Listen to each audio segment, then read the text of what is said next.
¿Me avisan si se ve la pantalla? Sí, doctor, sí se logra ver. Ah, ya, perfecto. Ok, listo. Bueno, gracias por la paciencia.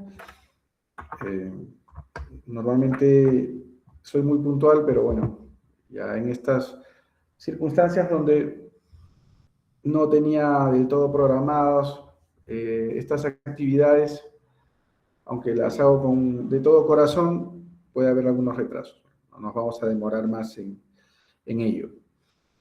Vamos, o les voy a compartir un poquito algunos datos relevantes sobre neoplasias linfoproliferativas.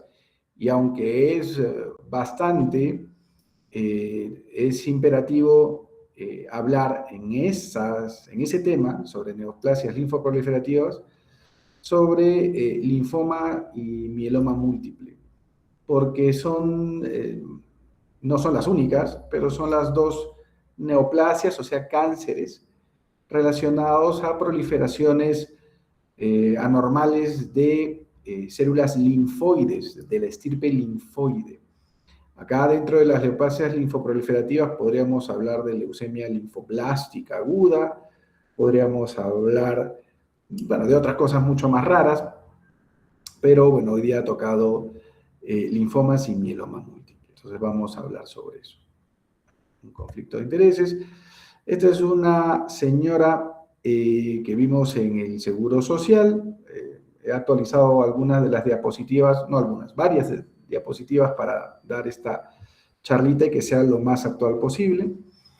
Esta señora viene admitida en emergencia con 3 meses de aumento progresivo de la región cervical. Si en algún momento se corta, pues me lo hacen saber por un mensaje. Aumento progresivo de los tejidos blandos de la región cervical. Tanto así que en algún momento llegó a impedirle la deglución y por eso fue necesario colocarle una sonda nasogástrica. Este es otro caso también del Seguro Social, un varón de 40 años que aparece en nuestros servicios por adenopatías, en este caso cervicales. Se ven en esta foto la zona lateral de la parte derecha del cuello y también se ven en la zona cervical posterior. También tenía algunos occipitales que no son muy visibles, ¿no? Este es un caso del hospital regional, una señora que llega con adenopatía supraclavicular derecha, de también unos 2 meses de evolución, hasta donde recuerdo, con permiso del paciente, un paciente que viene con diplopía progresiva, edema palpebral izquierdo, como ven ahí, y proptosis ocular ipsilateral, sin adenopatías, pero con la evidente alteración del globo ocular izquierdo.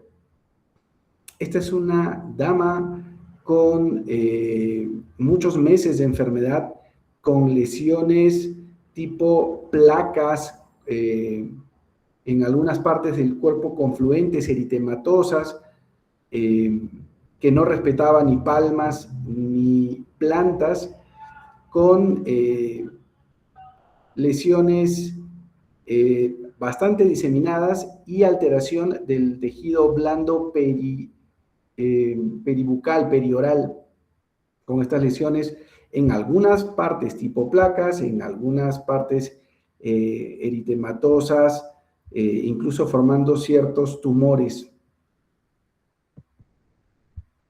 Este es otro caso de una jovencita con una masa en la amígdala derecha, con lesiones oscilantes tipo papulomatosas en el rostro. Todas esas imágenes que yo les he mostrado, las iniciales clásicas con ganglios grandes y las otras no tan clásicas, alguna ocular y otra en la piel, todos esos casos han sido casos de linfomas que hemos visto. Bueno, hemos traído solamente esos ejemplos como para no hacerla muy larga, ¿no? Pero recuerden que los linfomas, por definición, hablar de linfomas es un término muy grosero, muy grande, muy amplio. Los linfomas son neoplasias de linfocitos que están en proceso de maduración funcional. Y si ustedes recuerdan, la maduración funcional de los linfocitos se da en tejidos linfoides periféricos. Y los tejidos linfoides periféricos pueden ser los ganglios, o puede haber tejido linfoide periférico no organizado en la estructura de ganglios, sino sin formar ganglios. Y tejido linfoide periférico hay en todo el cuerpo. Por eso es que los linfomas pueden aparecer en cualquier parte del organismo siempre y cuando este tejido sea vascularizado. Cualquier tejido vascularizado puede tener o puede ser génesis de un linfoma. Ahora, linfoma, linfocitos. Habíamos dicho que las neoplasias linfoides tipo linfomas son neoplasias que aparecen en los tejidos linfoides periféricos. En este caso, este es un grafiquito que me gusta mucho porque describe la ontogenia, el desarrollo de los linfocitos B. Los linfocitos B se originan, como todos los linfocitos y como todas las células de la sangre, hematopoyéticas, en la médula ósea, a partir de un progenitor B, progenitor del linfocito B, que se desarrolla a partir de una célula troncal hematopoyética, o sea, de un stem cell hematopoyético. Dentro de la médula ósea, este progenitor B, por una serie de etapas de diferenciación, se convierte en un linfocito B inmaduro. Y este linfocito B inmaduro, para que deje de ser inmaduro y pase a ser un linfocito B maduro inmunológicamente, tiene que madurar en los tejidos linfoides periféricos. Y el tejido linfoide periférico, por excelencia, aunque no único, son los ganglios linfáticos, pero hay tejido linfoide no organizado en ganglios linfáticos. Por ejemplo, las placas de Peyer del intestino, o por ejemplo, las células de Langhans de la piel. Entonces, en cualquier parte de los tejidos linfoides periféricos, estos linfocitos, esto no lo voy a describir a detalle porque sería materia de una clase de morfofisio ahora, van a sufrir unos rearreglos somáticos, unas hipermutaciones, hasta llegar algo preparadas al centro del área folicular, en el caso de los linfocitos B, donde la célula presentadora de antígeno, la célula dendrítica folicular, que es la presentadora de antígeno por excelencia, le va a presentar a este linfocito inmaduro en proceso de maduración, que se llama centroblasto, los antígenos correspondientes a los microorganismos o a las estructuras que esta célula dendrítica folicular está diseñada para presentarle a este centroblasto. Que una vez que este centroblasto se expone al antígeno y lo reconoce, se transforma en centrocito. Y este centrocito se va a diferenciar o en célula plasmática de larga vida o en linfocito B de memoria. Esos son las dos estirpes mayoritarias de diferenciación del linfocito B maduro. Esto, repito, ya seguramente ya lo saben. Solo se los traigo a colación porque la célula plasmática es la responsable de la síntesis de las inmunoglobulinas, no se olviden de eso. Y esta célula plasmática va a regresar a la médula ósea y ahí se va a establecer esta célula plasmática. Entonces, la célula plasmática vive acá, mientras que los linfocitos B de memoria y toda esta ruta de linfocitos en maduración se encuentran, repito, en el tejido linfoide periférico en forma de ganglios o en el tejido linfoide periférico no organizado en ganglios que están en todo el cuerpo, cerebro, tubo digestivo, aparato reproductor, en cualquier parte. Entonces, este cuadrito es importante porque de acuerdo al lugar evolutivo donde ocurra las alteraciones mutacionales que llevan a estas células a convertirse en neoplásicas, de acuerdo al lugar donde muten, tendrá relación con el tipo de neoplasia maligna que sea. Por ejemplo, si la alteración es muy temprana de los linfocitos en desarrollo en la médula ósea, a esas neoplasias se les denomina neoplasias de células B precursoras, en el caso de los linfocitos B. Y esta neoplasia es la leucemia linfoblástica B, o su nombre completo es leucemia linfoma linfoblástico de células B. En otras palabras, las leucemias agudas de células B. En cambio, ya en estas etapas de la diferenciación, ya tienen otros nombres. Acá ven el linfoma del manto, cuando hay células que están en la zona interfolicular, también llamada del manto. Cuando hay en el área folicular hay otras neoplasias que tienen nombres diferentes. Y en las áreas post-folicular o área perifolicular, estas células de memoria de B tienen otros nombres, ¿no? Excepto la neoplasia de célula plasmática que se da, repito, en la médula ósea porque la célula plasmática regresa a la médula ósea. Esto anterior fue en el caso del linfocito B y en el caso del linfocito T pasa lo mismo, excepto que entra un actor que no estaba en el partido anterior, que es el timo, donde se desarrollan los linfocitos T. El timo es un órgano linfoide primario, como recordarán, junto con la médula ósea. Y estos linfocitos T van a madurar en tejidos linfoides periféricos, que también pueden ser ganglios, pero pueden estar en otras partes no ganglionares, en las mucosas, en la sangre periférica misma, en la piel y naturalmente en los folículos ganglionares, ¿no? Con un desarrollo antigénico parecido hasta cierto punto al que se presenta con los linfocitos B.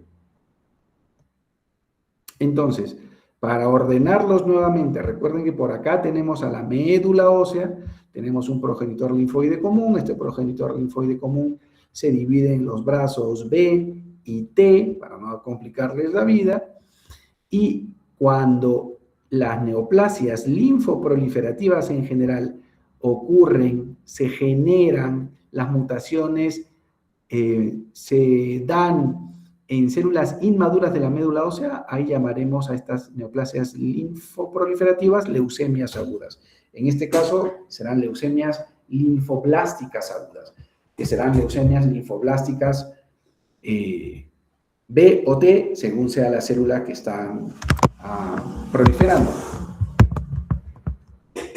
Y por otro lado, si las neoplasias de células B o T ya ocurren en un proceso de maduración en tejidos linfoides, pues se denominarán linfomas en general, siendo los linfomas de Hodgkin un subtipo en especial exclusivamente de células de estirpe B, mientras los linfomas no Hodgkin, que es un saco muy grande de neoplasias linfoproliferativas, pueden ser de estirpe B o T. Acá hay una primera diferencia, repito, los linfomas o enfermedad de Hodgkin son exclusivamente linfomas de células B, mientras los no Hodgkin pueden ser de cualquiera de estas. Y la célula plasmática, que regresa a la médula ósea y eventualmente sufre mutaciones oncogénicas, va a producir una neoplasia que se llama mieloma múltiple. Entonces, la clasificación de las neoplasias linfoproliferativas. No es mi intención que se sepan todo, que se aprendan esto. Repito, si fueran residentes de hematología, la cosa sería diferente, pero como están formándose para médicos generales, les he traído solamente el pantallazo, aunque está en letras muy chiquitas y tal.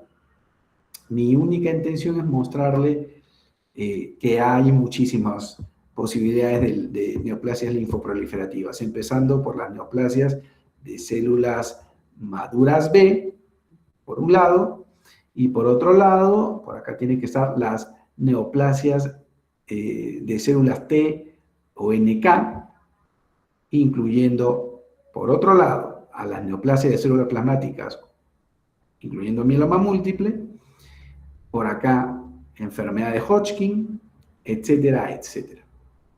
Entonces, esto es complicado. Lo único que es interesante que sepan ustedes son las generalidades de los linfomas y que puedan en el futuro, ejerciendo de médicos generales, saber reconocer cuándo una enfermedad que tengan al frente suyo, o un enfermo, perdón, que tengan al frente suyo, pueda tener un linfoma, saber cuál es el plan de trabajo y saber cuál es, grosso modo, el tratamiento que debería recibir.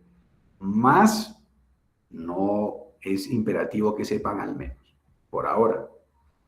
Los linfomas entonces son proliferaciones destructivas, monoclonales y de expansión descontrolada de células de estirpe linfoide, que pueden generarse, como ya hemos visto, en los ganglios linfáticos o en otros órganos linfoides que no se estructuran bajo la forma de un ganglio linfático. Vasotimo, bueno, el anillo de Waldeyer es parte de una estructura de tejido linfoide asociados a mucosas. Este es el acrónimo en inglés. Y esto ocurre en cualquier tejido linfovascularizado, y a la derecha ven la figura en amarillo de todo el recorrido linfovascular. Como ustedes ven, recorre todo el cuerpo. Esto es como la inflamación, ¿no? ¿En qué tejidos ocurre inflamación? En los tejidos vascularizados. ¿En qué tejidos puede ocurrir linfoma? En cualquier tejido vascularizado. Menos de la mitad de los linfomas no Hodgkin son extranodales. ¿Qué quiere decir esto? Que más del 50% de los linfomas no Hodgkin, que vamos a ver qué cosas son linfomas no Hodgkin, más de la mitad comprometen ganglios linfáticos, o sea, son nodales, más del 50%, mientras que la minoría de estos son extranodales y puede que no comprometan ganglios linfáticos, puede que no den adenopatías. Eso es otra cosa importante. Epidemiología, esto es un dato, bueno, la epidemiología en Gringolandia la pueden revisar en cualquier lado. La idea de la presentación es más o menos aterrizarlos en nuestra situación territorial. Esto es de antes de la pandemia. Dato muy importante. En el Perú los casos de cáncer linfático se incrementan año tras año y eso sigue siendo. Ahora, se incrementan porque la población envejece, porque el acceso a los sistemas de salud especializados son cada vez mejores. Nosotros en el 2026, pese a las carestías que tiene este país, incluyendo carestías que sufrimos los que trabajamos en los sistemas de salud, el acceso actual al sistema de salud no se compara con el acceso de la población hace 10 años, o peor, hace 20 años. Este país, aunque seguramente le falta avanzar mucho, ha avanzado bastante en los últimos 20 años, incluyendo en cobertura de salud. Que le falta un montón, seguro que falta un montón. Y eso es una de las explicaciones por qué se diagnostican cada vez más linfomas. Además, repito, de la edad. Mientras la gente más envejece, pues más enferma de cáncer. Se estima que cada año se diagnostican unos 1.900, actualmente estamos alrededor de 2.000 nuevos casos de linfoma, de nuevo diagnóstico en el país en la fotografía del Instituto Nacional de Enfermedades Neoplásicas. Y acá es un problema epidemiológico siempre definir enfermedades porque este es un sistema de salud fragmentado. Existen dos grandes grupos de linfomas, los linfomas de Hodgkin, responsables de aproximadamente 20% de estos linfomas, y los linfomas no Hodgkin, que aproximadamente son el 80% de estos cánceres.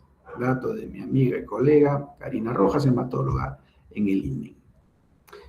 Entonces, habíamos hablado de dos grandes tipos de linfoma, el linfoma de Hodgkin y no Hodgkin. En realidad, esto es un epónimo.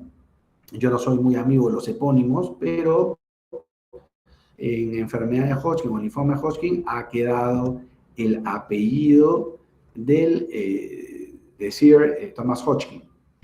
1% de todas las neoplasias malignas en general, de todos los cánceres, son linfoma de Hodgkin. Y aproximadamente 20% de las neoplasias linfoides, o sea, de los linfomas, son linfoma de Hodgkin. Nosotros en nuestra casuística en eSalud, ¿vemos linfoma de Hodgkin? Sí. ¿Cuánto vemos? 1 al año. De hecho, hoy día me he enterado del primer y quizá único, no sé, ahora que tengamos más pacientes con la capacidad resolutiva que estamos aumentando y con el nuevo hospital, probablemente ya en el futuro ya no sea 1, sino sea 2 casos de linfoma de Hodgkin al año. Pero vean que no es de las neoplasias más frecuentes. 3 casos nuevos por 100.000 habitantes al año. Mientras más habitantes hay más casos nuevos. Esto es un dato de Gringolandia, pero que se replica acá en Latinoamérica. 2 picos de edad en adultos jóvenes. De hecho, el linfoma de Hodgkin es una de las neoplasias más frecuentes en adultos jóvenes. Y en adultos en su sexta, séptima década de vida. Para los gringos, los caucásicos y los asiapacíficos son poblaciones étnicas más afectadas. El linfoma de Hodgkin es una enfermedad súper, recontra, nodal. Es muy ganglionar. Yo, en mi experiencia, solo he visto en mi vida un caso de linfoma de Hodgkin, siendo una enfermedad rara, uno que no haya atacado a ganglios. Un caso raro. En muslo, me acuerdo. Pero después, cuando ustedes vean adenopatías que no se explique por otra razón, este debe ser parte de su diagnóstico diferencial. Ganglios dolorosos ocasionalmente, no siempre, cervicales y torácicos. ¿Por qué cervicales y torácicos? Porque son las localizaciones más frecuentes. El caso que, bueno, ahora yo estoy de vacaciones, pero me acabo de enterar que hay un nuevo caso en eSalud, es de un varón mayor en sus 60 y pico años con 2 cadenas cervicales de ambos lados afectadas. Hasta donde sé, no tiene otro ganglio afectado, otro grupo afectado. En linfoma de Hodgkin, en el año 2026, el objetivo es curar. Y eso es otra cosa que ustedes tienen que saber. Cuando ustedes se enfrenten a un paciente con cáncer, no porque tenga la etiqueta de cáncer quiere decir que se va a morir o le van a bajar el dedo como antes ocurría. Un paciente con linfoma de Hodgkin, y sobre todo si es debutante, o sea, con reciente diagnóstico, no le bajen el dedo, aunque sea una persona mayor, porque con las terapias actuales podemos controlar a largo plazo su enfermedad. Y entonces puede que esta enfermedad sea potencialmente curable. Ya veremos con qué. Puede ser con quimio solamente o con quimio más radioterapia. Y el objetivo a largo plazo, de hecho, es reducir la toxicidad post-quimioterapia. Yo les decía que que en eSalud vemos un paciente más o menos por año de enfermedad de Hodgkin. Este año empezó agresivo, ya empezamos con un caso, repito, de repente apareció otro. El año pasado tuvimos una. El anteaño tuvimos 2. El año pasado tuvimos una mujer joven, 30 y pico años, 30 y varios, y entonces le teníamos que dar quimioterapia. Y entonces esta mujer está potencialmente curada, pero va a vivir probablemente hasta sabe Dios cuántos años, ojalá viva mucho tiempo.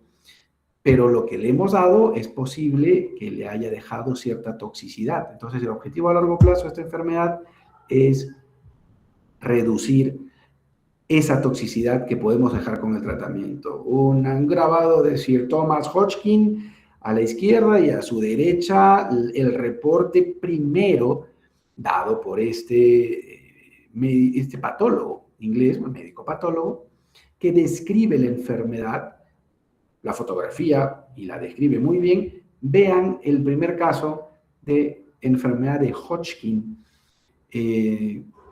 súper ganglionar la enfermedad, ¿no? No es como la fotografía de la piel que les presenté. Esto es una enfermedad muy ganglionar en un paciente joven, en el primer pico de la evolución humana, ¿no? 1832. Recién nos habíamos separado del Imperio Español nosotros, y ya estaba describiendo Sir Thomas Hodgkin esta enfermedad. Hay una serie de eventos transformadores donde cada vez queda más claro que puede tener una patogénesis el virus Epstein-Barr sobre linfocitos en maduración B del centro germinal del ganglio linfático. Por eso es que esta enfermedad es muy linfática.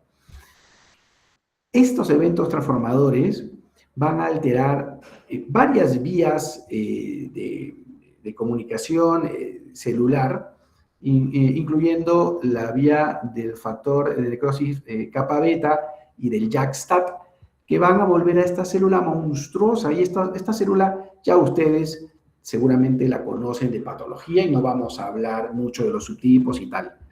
Esta es la célula de Reed-Sternberg, que es la de los ojos de búho, y esta célula de Reed-Sternberg pierde su apoptosis, o sea, se vuelve una célula eterna, una célula inmortal, y la patología de este linfoma es alucinante, porque sintetiza una serie de citoquinas que va a producir una respuesta inflamatoria y va a convocar, va a llamar, va a traer hacia ella una serie de células inflamatorias.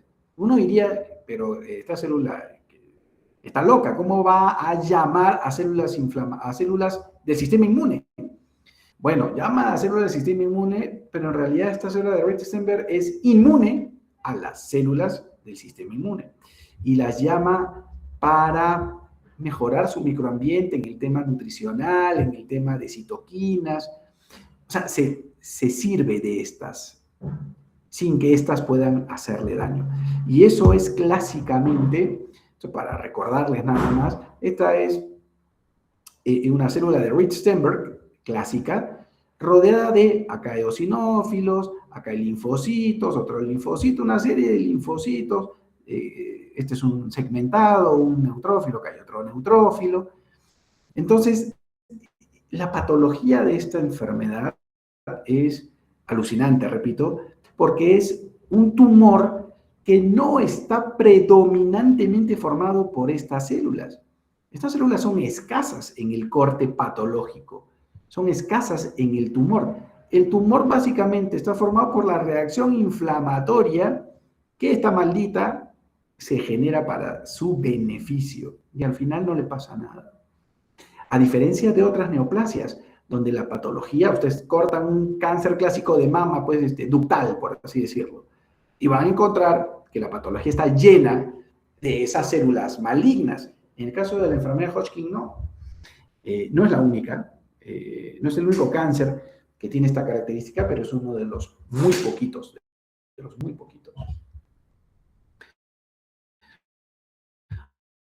Solo para recordarles la clasificación de la OMS, son dos tipos de linfoma de Hodgkin, la de predominio linfocítico nodular, que son la minoría, que tienen muy buen pronóstico, y las clásicas, que son la inmensa mayoría. Acá en Cajamarca solo hemos visto clásica siendo una enfermedad rara, ¿no? Vean la diferencia de los marcadores en la inmunohistoquímica, eso ya lo saben ustedes de patología.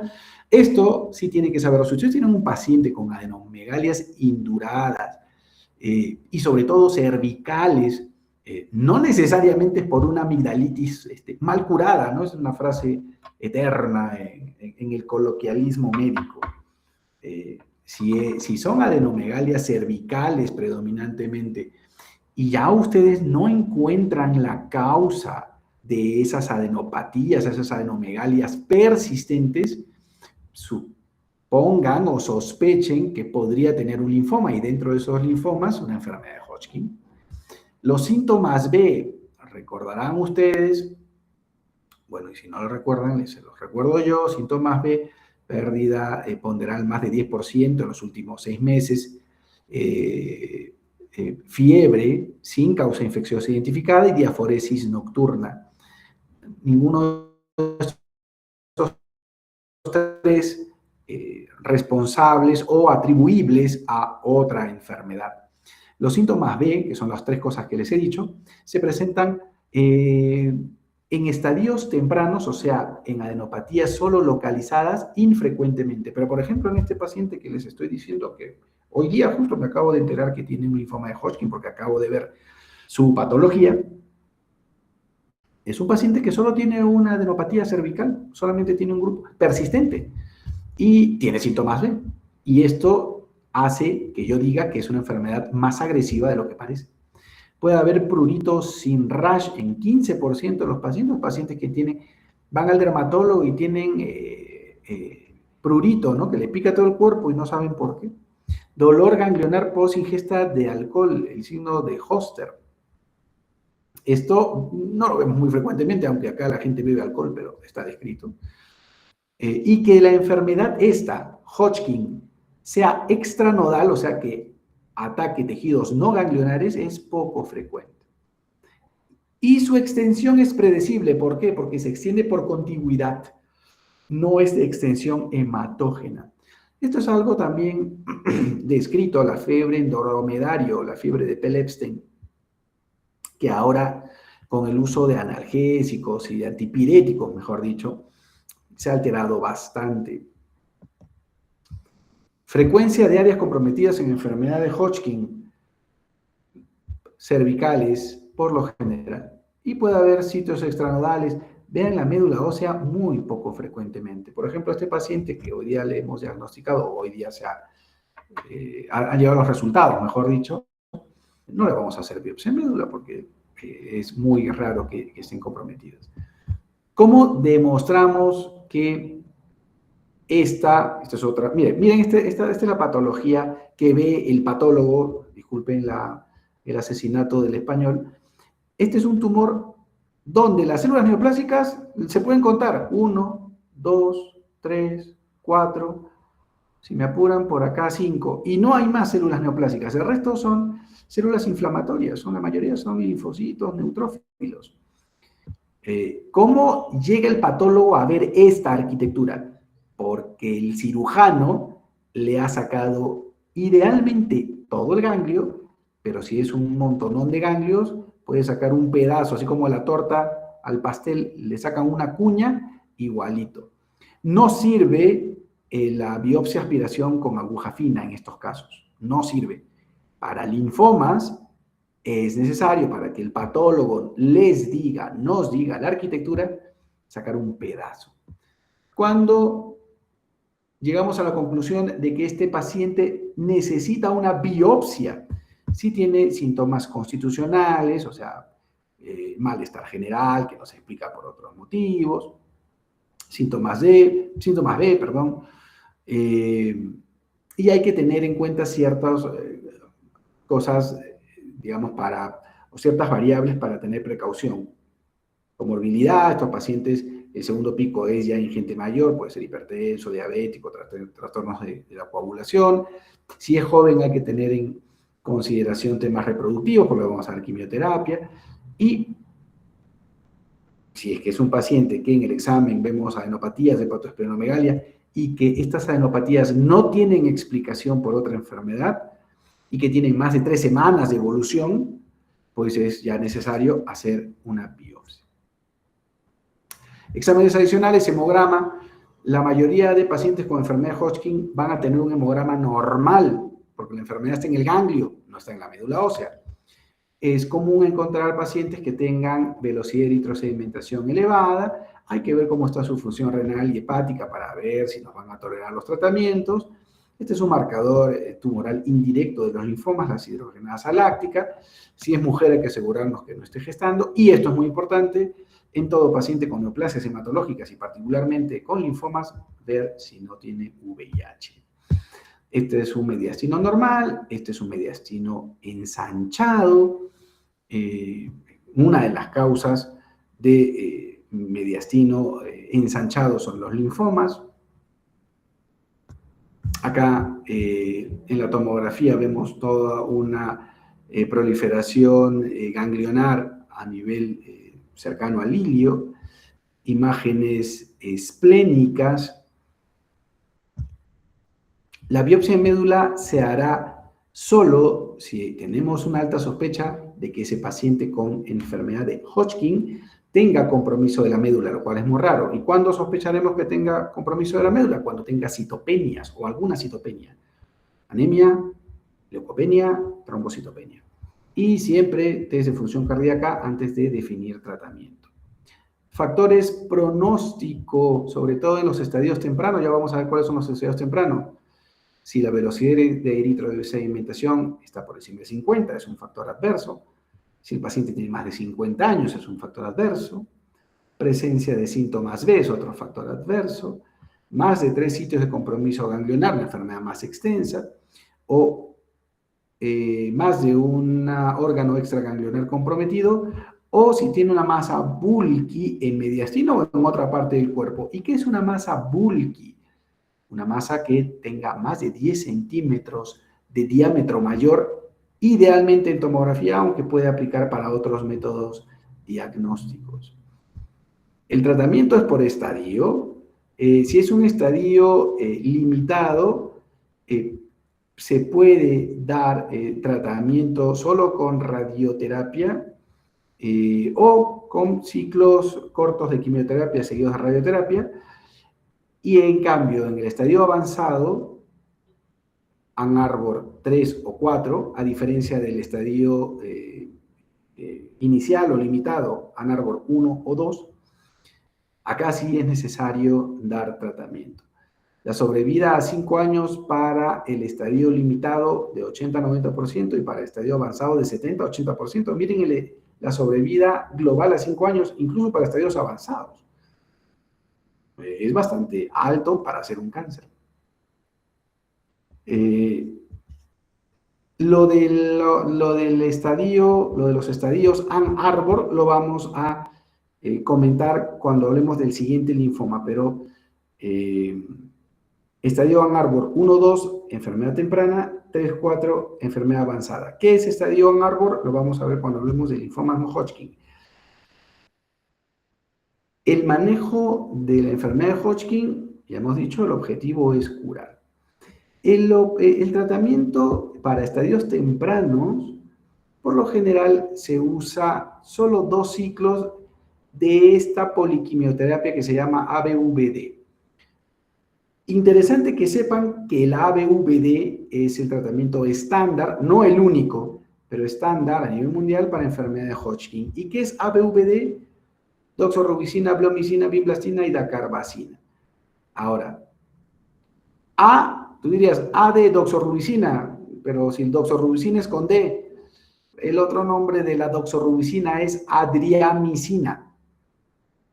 A de adriamicina o doxorubicina, B de bleomicina, V de vinblastina y D de dacarbazina. Y en los estadios avanzados es lo mismo, pero se hace inicialmente solamente 2 ciclos. Y si después de 2 ciclos tenemos un PET-CT, un PET-scan negativo, se completan 6 ciclos de ABVD. Supongo que saben lo que es PET-scan y si no, revísenlo de sus clases de radiología. Pasamos a linfomas no Hodgkin, que es todo un arroz con mango de enfermedades muy heterogéneas que, bueno, haremos el esfuerzo de resumírselos en esta clase. Es un término muy impreciso. Mientras más subtipos, mientras más variado, mientras más tutti frutti sea la enfermedad, el término queda impreciso. De hecho, en hematología hay muchos términos ya muy imprecisos. Las mismas leucemias agudas son un conjunto muy diferente de enfermedades. Pero bueno, no nos vayamos a leucemias agudas, vamos a linfomas no Hodgkin. Es que es demasiadas enfermedades, por eso es un término muy impreciso. Esto es un registro de cáncer del Hospital Regional.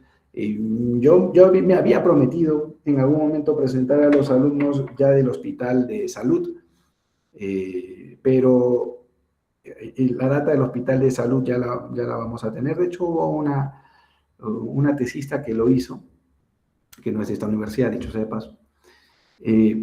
Pero bueno, lo que tenemos es, hasta cuando yo trabajé en el Hospital Regional, desde que existió el registro de cáncer, esto es más o menos de unos 6 años. En quinto lugar, linfomas no Hodgkin. 5% de las neoplasias que veíamos ahí. Y da lo mismo. ¿Cómo sabemos si un ganglio está afectado por un linfoma Hodgkin o por un linfoma no Hodgkin? El patólogo nos lo va a decir. ¿Y cómo nos lo va a decir el patólogo? Cuando le enviemos una buena muestra.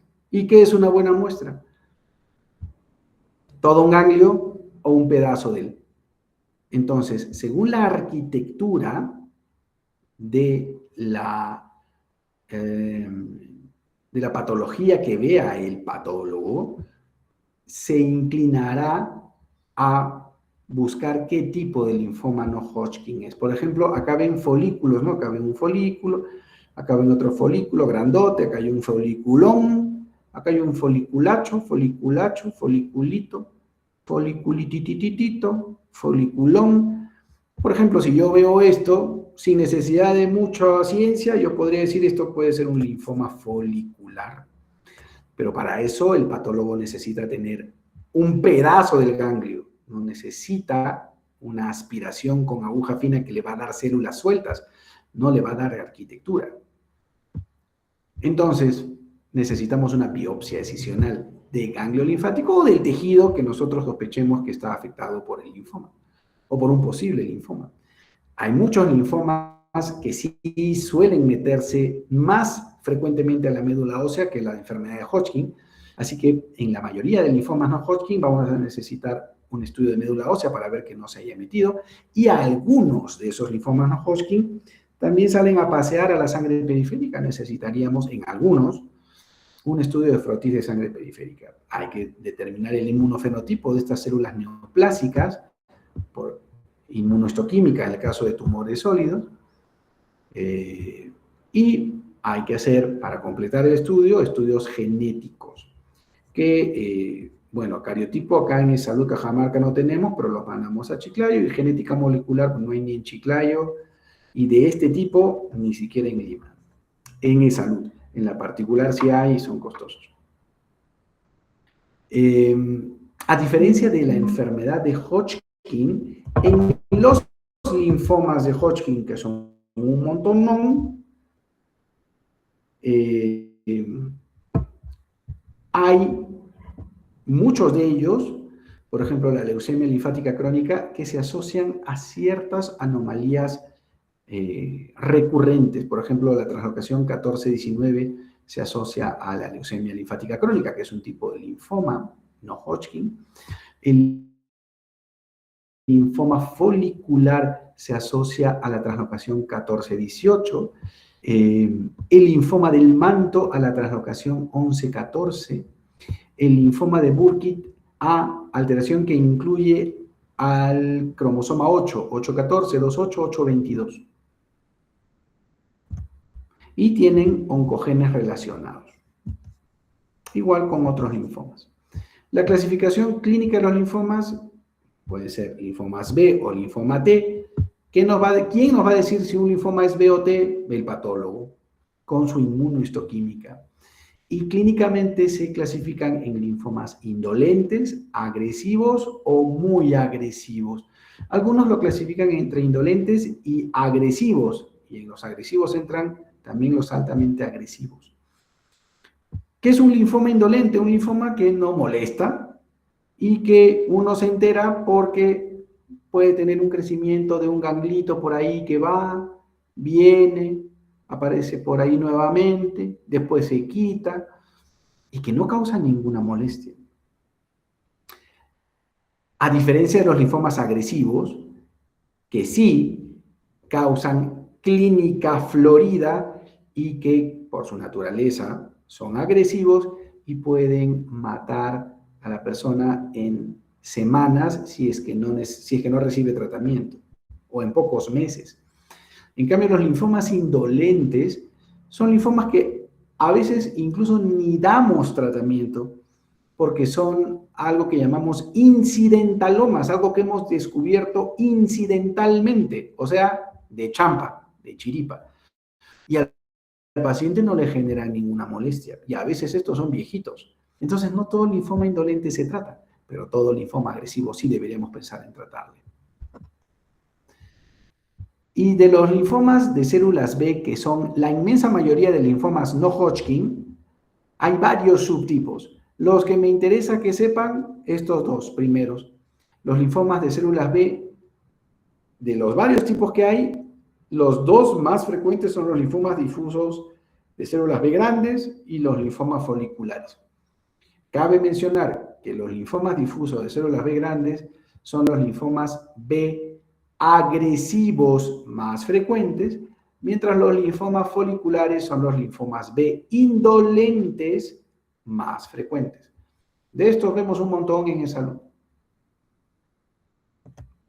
Y los linfomas de células T, los más frecuentes, son los linfomas T periféricos, no de otra manera especificados, no otherwise specified. Y hay una serie de otros tipos de linfomas. Estos son linfomas definidores de SIDA en pacientes serológicamente positivos a VIH.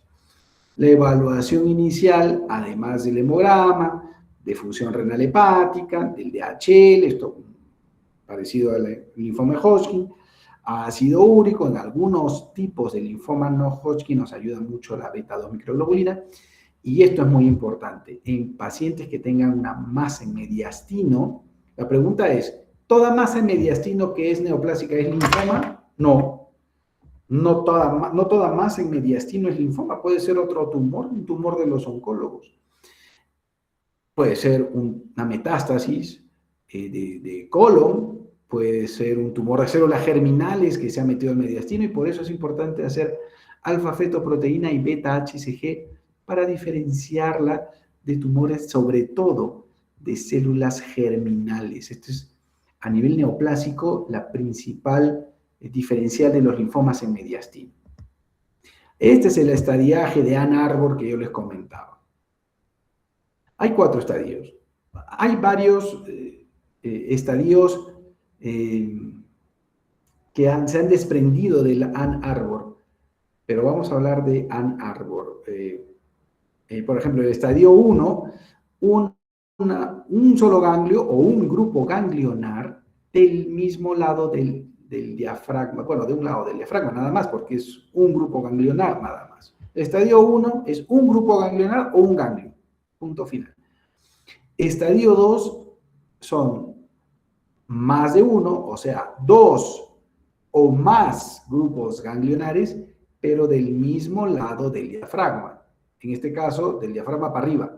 Acá hay 2 grupos ganglionares, estadio 2. Si yo pongo acá bilateral axilar, bilateral cervical y en mediastino, si quieren, también sería un estadio 2, porque es todo solo de un lado del diafragma. Estadio 3, 2 o más áreas comprometidas, pero de ambos lados del diafragma. Y estadio 4, no importa el número de áreas ganglionares comprometidas, siempre y cuando comprometan, alteren, afecten, invadan tejido no ganglionar, básicamente médula ósea, no es cadera, médula ósea e hígado, o puede ser otra localización extraganglionar. Algunas complicaciones de los linfomas, complicaciones hematológicas, falla de médula ósea por infiltración. Hay algunos linfomas que les encanta meterse al sistema nervioso central y eso es de muy mal pronóstico. Citopenias inmunes. Los linfomas pueden dar hemólisis o PTI, compresión de estructuras, causando emergencias, por ejemplo, compresiones de raíces nerviosas, derrames. Ahorita mismo tenemos un paciente con linfoma con un derrame pleural bilateral complicado, difícil de abordar, y transformación de Ritger. La transformación de Ritger es la transformación de un linfoma indolente, de un linfoma sonso, a un linfoma agresivo. Algunas otras imágenes, esto resultó ser el linfoma del manto. ¿Cómo sé que es el linfoma del manto? ¿Viendo su axila y sus ganglios? No, me ha dicho el patólogo que es un linfoma del manto. Por eso sé que es un linfoma del manto. Linfoma primario difuso mediastinal, estos también hemos visto un montón. Compromisos extraganglionares con compresión medular. Linfoma gástrico. El cáncer más frecuente que afecta a la mucosa gástrica es un tumor sólido, es el adenocarcinoma gástrico, el principal en Cajamarca. El principal cáncer en Cajamarca es el adenocarcinoma gástrico, que está al alcance de la endoscopia. Pero no todo tumor en estómago es un tumor sólido. Algunos tumores son líquidos, son hematológicos. La segunda histología o histopatología más frecuente de los tumores gástricos en el mundo, y en Cajamarca también, son los linfomas. Y tratar un adenocarcinoma de estómago es totalmente diferente a tratar un linfoma gástrico. No solamente el tratamiento es diferente, sino el pronóstico. Los linfomas gástricos no se operan, por ejemplo, y si es un linfoma difuso de células B grandes con características de buen pronóstico, hasta se puede curar. Incluso habiendo comprometido ganglios, adenopatías perigástricas. En cambio, un cáncer gástrico, un adenocarcinoma gástrico, primero, si uno quiere curarlo, tiene que operarlo. Los linfomas no se operan, porque son tumores líquidos. Y en nuestro medio, curar un adenocarcinoma gástrico es bien raro. En el recto también puede haber neoplasia, esto es un linfoma mal del recto. Al final el patólogo es el que nos dice de qué tipo es el tumor que estamos viendo, un linfoma B primario de fusión pleural, un quilotórax, un linfoma MALT, esto es parecido al del paciente que les presenté inicialmente, con infiltración de, de toda la estructura glandular lacrimal. Tratamiento va a depender del tipo de linfoma. No podemos hablar de tratamiento de los linfomas no Hodgkin, porque son un montonón, son más de 75, casi 80 y pocos, según la nueva clasificación. No les voy a hablar del tratamiento de todos los linfomas, pero esto es una aproximación práctica para pensar en el tratamiento de los linfomas. Vamos por acá abajo. El linfoma de Hodgkin, cualquiera de los tipos, tenemos que pensar en tratarlo. La sobrevida en pacientes que no reciben tratamiento es recontravariable, incluso puede durar años sin tratamiento, y la mayoría de los Hodgkin son curables. Entonces, ser o no ser, tratar o no tratar, bueno, vamos a tratar. En los linfomas no Hodgkin, los indolentes pueden vivir incluso años sin tratamiento. Por ejemplo, la leucemia linfática crónica es un tipo de linfoma no Hodgkin. Generalmente no se cura, pero si el paciente vive tranquilo, el linfoma está estable, aprendió a vivir en homeostasis, por así decirlo, y no molesta, pues no lo tratamos. Si le voy a dar quimioterapia a un viejito de 85 años que ni se ha enterado que tiene este linfoma indolente, si lo voy a matar mi tratamiento, pues mejor no le doy nada. Primum non nocere. Pero los linfomas no Hodgkin agresivos y los muy agresivos te pueden matar o en meses o en semanas. Algunos son curables. Acá hay una paradoja. Mira, los agresivos y los muy agresivos tienen opción curativa dependiendo del tipo de linfoma, pero la mayoría de indolentes por lo general no se curan. Interesante. Y acá sí hay que tratarlos. Hay que tratarlos porque te va a matar rápido y encima potencialmente muchos de ellos son curables. Pero si no lo vas a curar a un linfoma que no molesta y que la sobrevida es de años, y te pongo el ejemplo, 85 años de edad, ¿hasta qué edad va a vivir esa persona? Entonces, si lo vas a quemar con el tratamiento, pues no le damos nada. Opciones, hay varias de tratamientos para el linfoma no Hodgkin. que sean indolentes pero que estén avanzados, a veces solo lo observamos. Hay varias opciones, acá incluso entra el CHOP, que ya vamos a ver. Usar esteroides solamente también a veces es una opción. Usar un anticuerpo anti-CD20 como rituximab también es una opción. Y el trasplante es una cosa más lejana en linfomas avanzados no Hodgkin. Pero en los no Hodgkin agresivos, si son potencialmente curables porque están en estadios tempranos, un árbol 1 o 2, debemos pensar en usar quimioterapia sistémica. Y hay varias opciones.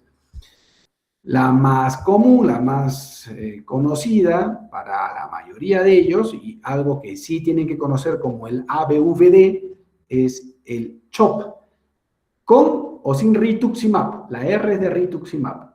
Rituximab se usará cuando los linfomas sean CD20 positivos, o sea, cuando los linfomas sean B. El CHOP es ciclofosfamida, la C.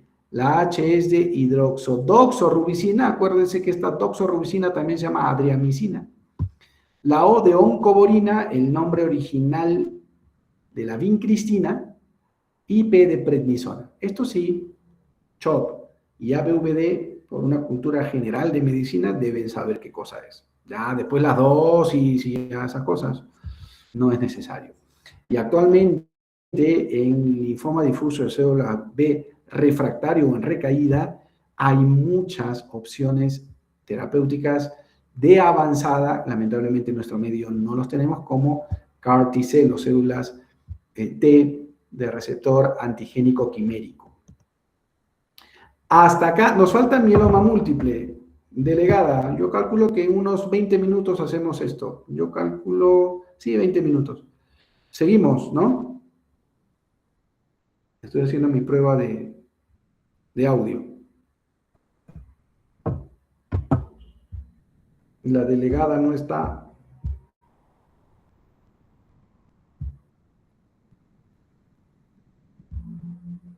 A ver, una prueba de vida. ¿Hay alguien ahí?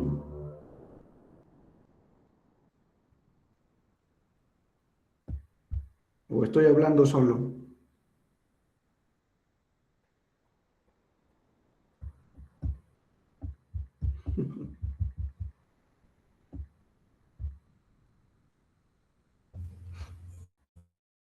Pues yo creo que he hablado solo. Doctor, buenas noches.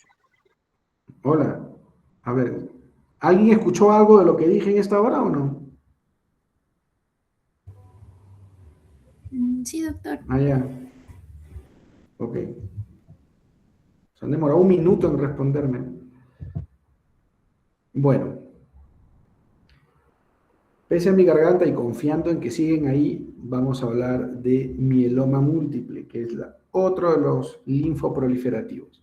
Y entra dentro de la familia de gamapatías monoclonales, y ahorita veremos por qué se llaman gamapatías monoclonales. Bueno, monoclonales ya deben adivinar porque viene de una sola clona de célula neoplásica. Pero gamapatía, para quienes no sepan por qué se llama gamapatía, pues lo dilucidaré.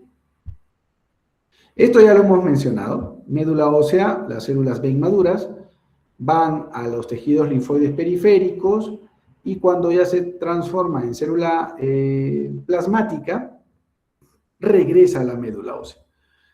De tal manera que si la enfermedad de Hodgkin está en el ganglio, si los linfomas no Hodgkin están en los ganglios o en tejidos linfoides periféricos, al mieloma múltiple, ¿dónde lo encontramos? Sí, correcto, en la médula ósea. Y si ustedes recuerdan, y ya les había comentado en la tercera diapositiva, si mi memoria no me falla, las células plasmáticas sintetizan ¿qué? Sintetizan inmunoglobulinas. Normalmente, la célula plasmática normal, esa es su chamba, sintetizar inmunoglobulinas. ¿Y las inmunoglobulinas qué son? Proteínas. ¿Y qué proteínas hay en el suero? Bueno, la proteína más abundante del suero, de la sangre, ¿cuál es? Muy bien, leo la mente. Bueno, albúmina. La albúmina es la proteína más abundante en el suero. Y esta no es la única proteína del suero. Hay otras proteínas que se encuentran en el suero. Por ejemplo, las inmunoglobulinas, que se encuentran en la región gamma de una electroforesis de proteínas en suero, ¿no? Laboratorio clínico, hacemos un barrido electroforético de proteínas en el suero entre el ánodo y el cátodo y se va a graficar una curva como esta, donde hay una región dominante que es la albúmina, después viene una región alfa 1, donde están unas proteínas, por ejemplo, la HDL está acá, la lipoproteína. Después alfa 2, donde está la aptoglobina. La región beta, que puede tener subunidades beta 1, beta 2. En esta región beta están las proteínas del complemento, la transferrina, la hemopexina. Y la región gamma, que es esta meseta, donde están las inmunoglobulinas. Entonces, cuando hay una alteración, un aumento de inmunoglobulinas en la región gamma, esto ya no será una mesetita, sino va a ser un mesetón o un cerro. Y entonces a cualquier enfermedad que genere un aumento de inmunoglobulinas, en este caso en la región gamma de la electroforesis de proteína, se le va a llamar gammapatía, porque es una enfermedad que está afectando a la región gamma del proteinograma electroforético. El mieloma múltiple, ya les adelanto, es una gammapatía, porque el mieloma múltiple suele hacer que esta región gamma sea, como vamos a ver en un rato, no una mesetita, sino un cerro, una punta, por la cantidad de inmunoglobulinas que se generan. Pero el mieloma múltiple no es la única gammapatía. Vamos a ver. Entonces, normalmente, tú sales de la clase, tienes hambre, te vas a comer y te encuentras con una papa rellena afuera de la facultad. Esa papa rellena ha sido manipulada por la señora que vende, que no se ha lavado las manos y que justo ha tenido diarrea hoy día. Entonces, entra, qué sé yo, entra una shigella. Entonces, tu población de células plasmáticas se va a activar porque va a reconocer algún antígeno de la shigella o peor, a alguna proteína derivada de la shigella y va a fabricar toda esta masa policlonal de células plasmáticas que van a reaccionar contra esa shigella, van a fabricar una serie de inmunoglobulinas. Y como recordarás, las cadenas ligeras de las inmunoglobulinas son de dos tipos, kappa y lambda. Y al fabricarse inmunoglobulinas contra esa shigella, se van a fabricar no solamente las inmunoglobulinas, sino también se van a liberar al suero cadenas ligeras, tanto kappa como lambda. Y entonces, en una persona que está infectada, por ejemplo, vamos a tener en un proteinograma electroforético que esta región gamma puede aumentar, pero como una mesetita, como una joroba, porque hay varios tipos de inmunoglobulina que están siendo fabricadas y que están aumentando su concentración en la sangre. Pero las gammapatías monoclonales son alteraciones en las cuales la región gamma aumenta por un incremento monoclonal de inmunoglobulinas, como ocurre, por ejemplo, en el mieloma múltiple, donde no hay varias poblaciones de células plasmáticas que estén respondiendo a la shigella, sino hay una sola población, hijas de una sola célula plasmática neoplásica, y como son lo mismo, son una monoclonalidad, van a fabricar un solo tipo de inmunoglobulina, en este caso IgG, y solo un tipo de cadena ligera, o capa o lambda, en este caso capa. De tal manera que se fabrica un montón de IgG anormal, un montón de cadenas capa, y cadenas lambda casi no se fabrican, y las otras inmunoglobulinas casi no se fabrican. Entonces, tenemos un pico M en la región gamma, una gamapatía por un aumento monoclonal, en este caso solo de IgG, a expensas de una población neoplásica de células plasmáticas. A eso se le conoce como pico monoclonal o pico M. M de monoclonal, no M de IgM, por si acaso. La gamapatía monoclonal más estudiada es el mieloma múltiple, pero no es la más frecuente. Ya les dejo de tarea saber, averiguar muy rapidito cuál es la gamapatía monoclonal más frecuente. Esta también es solamente un 1% de todas las neoplasias malignas y aproximadamente el 10% de todos los cánceres de la sangre. En Latinoamérica, más o menos un afectado por 100.000 habitantes. La mediana de edad en el mundo es 70 años, es una enfermedad de gente mayor. Pero en Latinoamérica esa edad mediana no es 70, es 62 o 63 años. Nosotros vemos gente joven en sus 40 y pico, en sus 50 y pico, con mieloma múltiple en Latinoamérica. Es una enfermedad muy cara con los tratamientos actuales. Para los gringos, ¿dónde ven más mieloma? En afrodescendientes y en gente obesa. Relacionado a permetrina y relacionado a derivados del petróleo y de todas las neoplasias hematológicas, de todos los cánceres de la sangre, es la que mayor agregación familiar tiene, o sea, en riesgo familiar.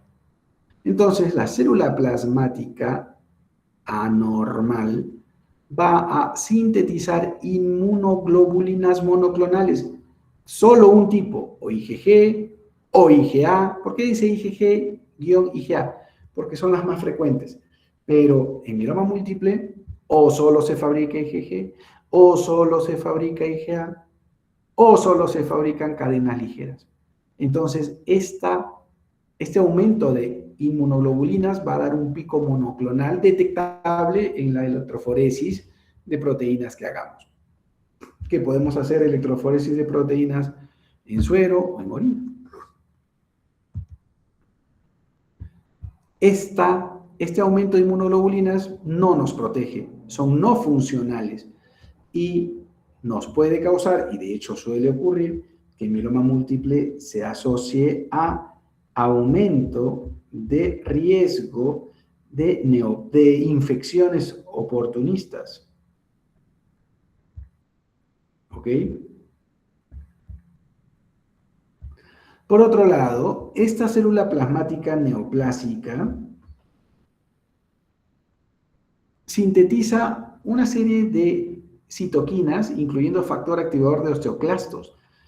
El factor activador de osteoclastos va a hacer eso, activar osteoclastos, lo cual va a dar las clásicas lesiones osteolíticas detectables en el esqueleto. Esta es una foto de un cráneo con lesiones osteolíticas.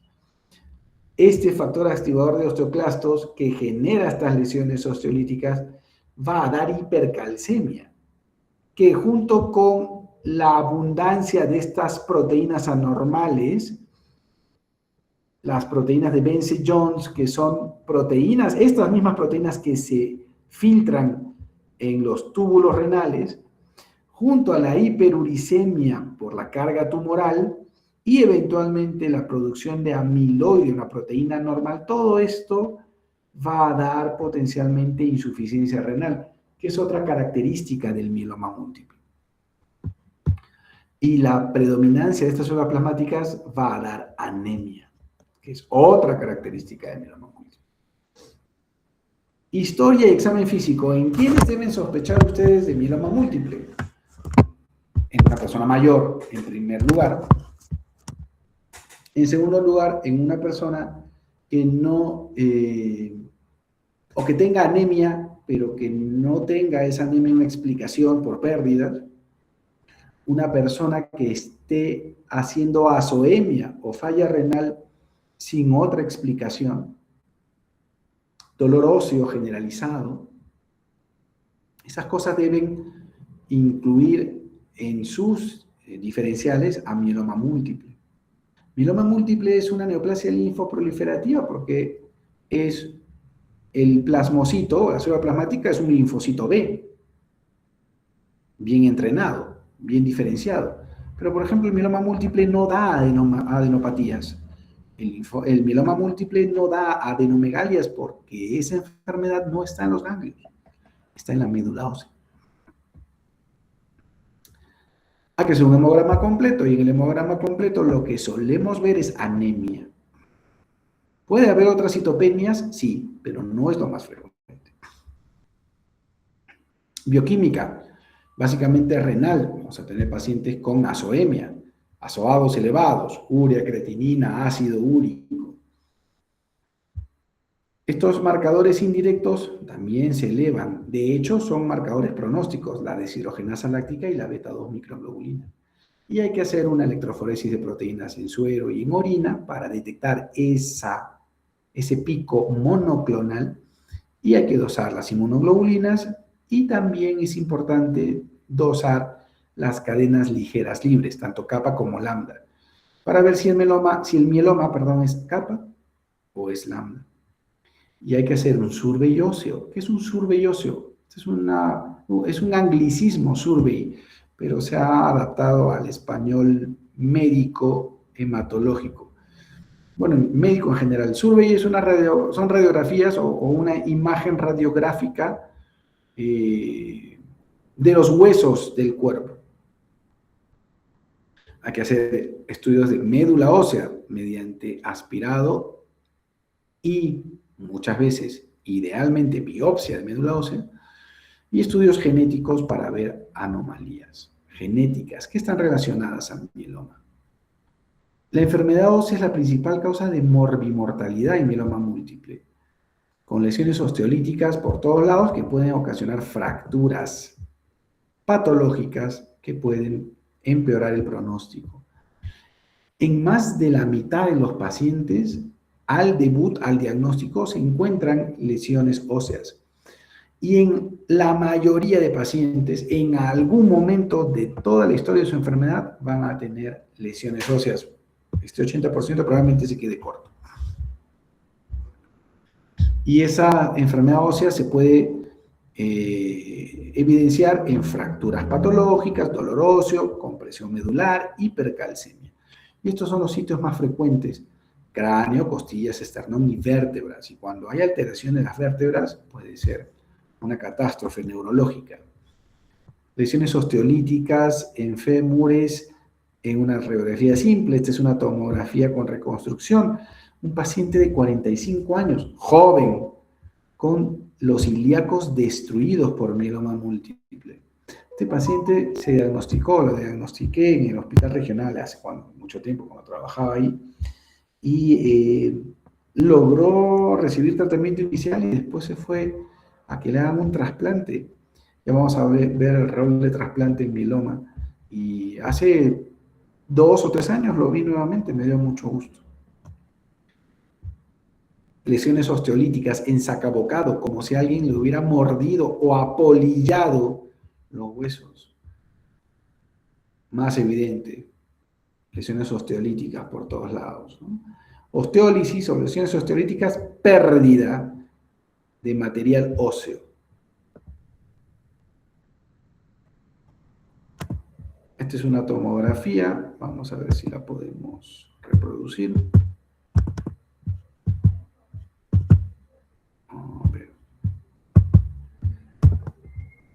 Pointer.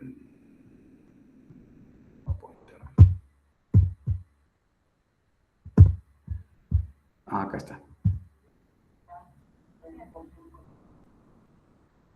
Mira el cráneo, como está absolutamente carcomido.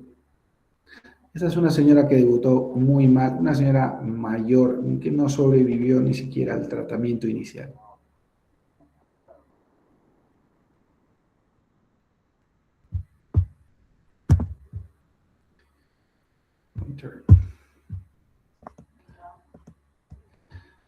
¿Y cómo hacemos diagnóstico? Alguien tiene que ver las células neoplásicas. Estas son células plasmáticas, estas células que parecen huevos fritos con la yema morada tirada a un lado, estas son las células plasmáticas. Cae una, cae otra, cae una displásica, y cae otra, cae otra, cae otra, cae... Y estas no son. Esta. Todas estas son células plasmáticas. Cuando sospechamos de mieloma múltiple, cuando vemos en el aspirado de médula ósea, que es esto, o en la biopsia de médula ósea, más de 10% de células plasmáticas. Pero tenemos que demostrar que son monoclonales. ¿Y cómo demostramos que son monoclonales?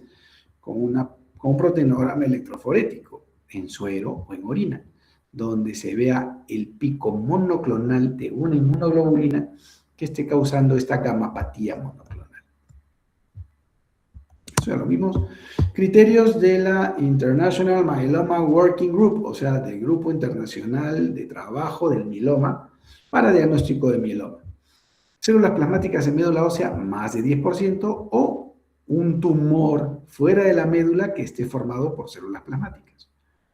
Esto es fundamental para diagnóstico, más uno de estos que se presentan en dos brazos, o al menos una lesión CRAP o un biomarcador. ¿Qué es CRAP o criterio CRAP? Son el acrónimo C de hipercalcemia, R de renal, A de anemia y B de bone o hueso en inglés. Si hay calcio más de 11, creatinina más de 2, anemia menos de 10 o en hueso una o más lesiones osteolíticas, esos son criterios CRAP. Al menos uno de estos, más la evidencia de células plasmáticas más de 10% en la médula o un plasmocitoma extramedular, o un biomarcador. ¿Y qué es un biomarcador? Células plasmáticas en médula ósea más de 60%, con clonalidad. La diferencia o la proporción entre una cadena ligera y otra, kappa versus lambda o viceversa, lambda versus kappa, más de 100 de diferencia, con un nivel de cadena ligera comprometida, si es la kappa la aumentada, más de 100 miligramos por litro.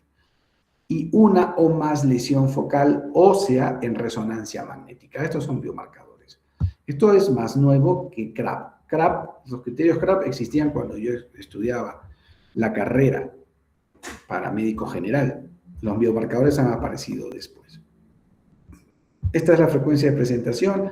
La mayoría de pacientes tienen enfermedad ósea. Anemia es lo segundo más frecuente. Y estos son los porcentajes en frecuencia de tipos de mieloma. El mieloma de IgG es aproximadamente la mitad de todos los casos de mieloma. IgA aproximadamente la cuarta parte. Solo de cadenas ligeras 15%, con otras menos frecuentemente. Esto es un frotis de sangre periférica normal y esto es un frotis que muestra rouleaux, que es una palabra francesa, que significa pila de monedas. Cuando se apilan como monedas los eritrocitos. Ahora, esto no es patognomónico de mieloma múltiple, por si acaso se puede ver rouleaux en otras patologías, pero es muy sugerente de alteraciones genéticas recurrentes en mieloma detectadas solo por FISH, no por cariotipo de bandeo G. Y en las imágenes, bueno, ya hemos visto bastante de eso.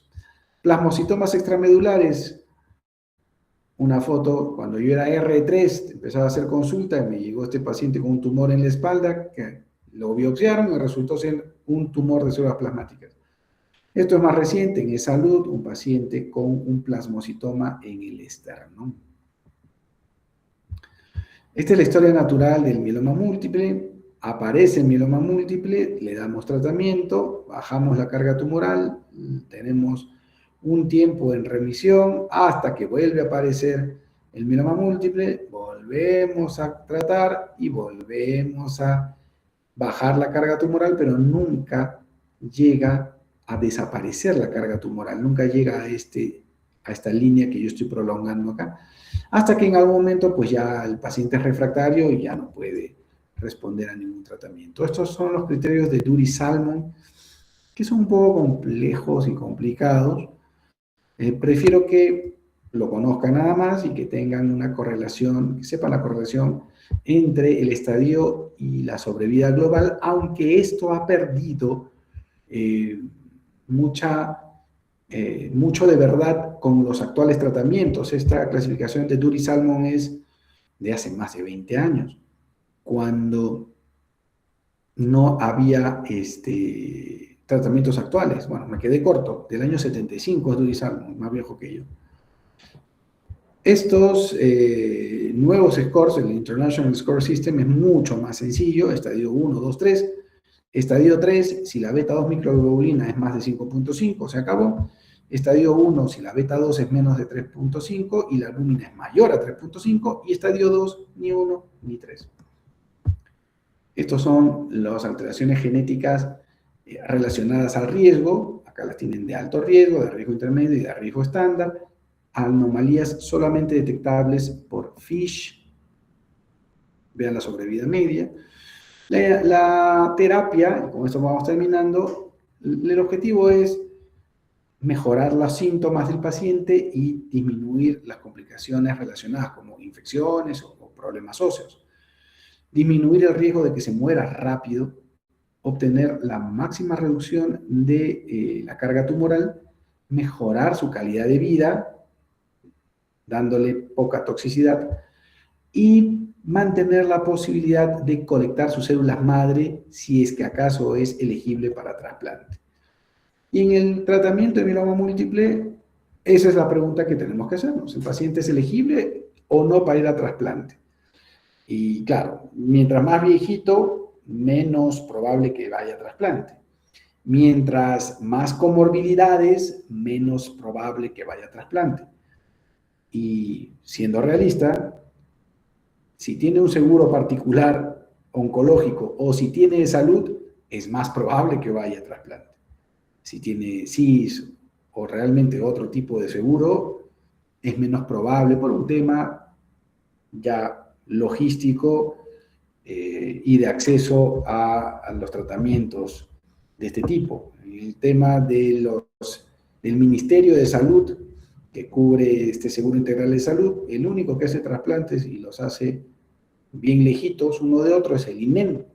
En cambio, en salud hacemos trasplante, hacemos como institución autólogo, que es lo que se usa en mieloma múltiple, en Lima, en Chiclayo y Dios mediante, en el nuevo hospital en unos próximos años. Bueno, eso sería lo ideal y para eso estamos trabajando en el nuevo hospital de acá de Cajamarca. Esta es la penúltima. El tratamiento, no usamos quimioterapia, usamos combinaciones de tratamientos más actualizados y más avanzados en el mundo. Siempre los esteroides tienen un rol en linfoproliferativos y en mieloma múltiple, como no la dexametasona. Inmunomoduladores, la talidomida, la lenalidomida. Esta talidomida la deben recordar ustedes de sus clases de embriología. Inhibidores de proteasoma, tenemos bortezomib en la parte pública, estos dos no los tenemos. Anticuerpos anti-CD38, inmunoterapia, daratumumab, lo tenemos en eSalud. Isatuximab no lo tenemos.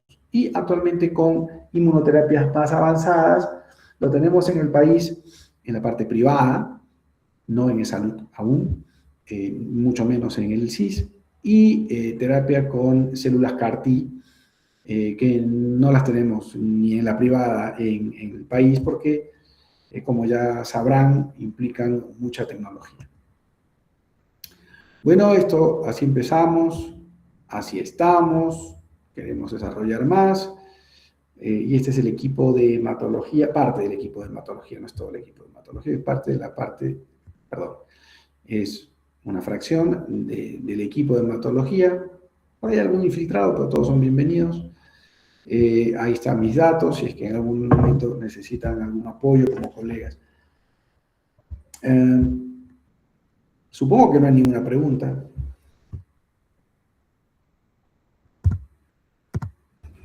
No, doctor, todo claro, Ok, gracias. listo. Tengan buenas noches.